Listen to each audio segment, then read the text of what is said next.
I was in the United States Air Force. I went in 90 and got out in 92. In November of 2014, I'm an avid hunter, and I was out hunting and I fell out of my deer stand. And that's when I broke my back and became a spinal cord patient. I remember getting that call. I was a mess.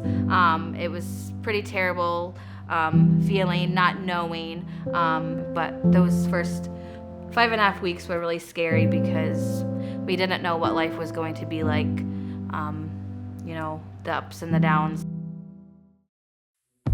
Rachel started communicating with the VA pretty much the first day. One of the things I really love about the VA spinal cord injury system of care is that we are able to provide lifelong care for the veterans. We let them know that we are going to be there to support them both as they adjust to a new injury, but throughout the course of their lives as well.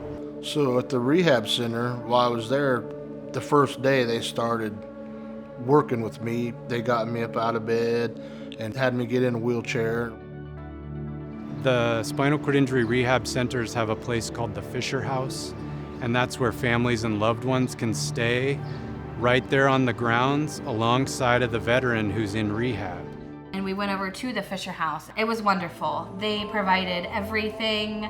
They had meals, they had fridges, freezers stocked full of food. I mean, anything that you could want to make you feel as close to home as you could while your significant other was in the hospital. So I'm forever grateful for the Fisher House. With the VA, we have an interdisciplinary approach to care. So we've got social worker, physical therapy, occupational therapy, and we all work closely together. We'd go to the PT and work out and do different things, working on my core and just being all set and everything. And then they taught me how to dress myself.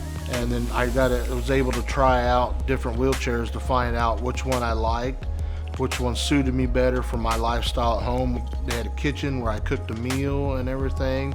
We went out to the community to buy groceries, and they took me to a St. Louis Blues hockey game, just for my first experience of being out in a large crowd in a wheelchair and stuff. So, yeah, they had every aspect of my life covered pretty much of what was to come for me.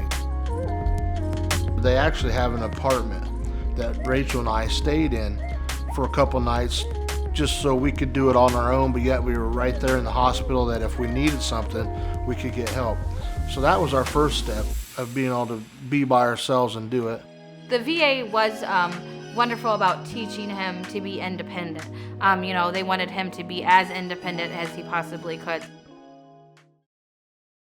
Those are discussions, if a veteran is newly injured, that I'm having with them at the bedside, and often also having with their families who are wondering, what are we going to do now? How are we going to make it? How are we going to help? And so we talk through the rehab transition, and we also talk about what's going to be available to them at home. Home care resources, equipment to get in and out of their house, like a ramp or certain kinds of lifts that will help them get in and out, mobility equipment. Just learning to live our life a different way. It was going to be our life, but it was a new normal. That's what a lot of people started saying when they were doing things for us, is looking to the future, a new normal. So now it's normal. The VA is wonderful. Any time that I have a question, it's not, if Roger's not feeling well or anything, like, I feel so comfortable being able to call there and talk to anybody, about things. They make me feel very part of the equation, and that makes me feel really comfortable.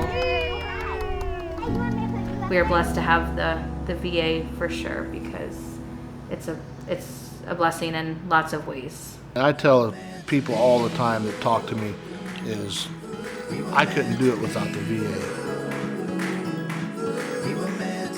They want me to be independent and be out and enjoy life, so. And I have. We were meant to be.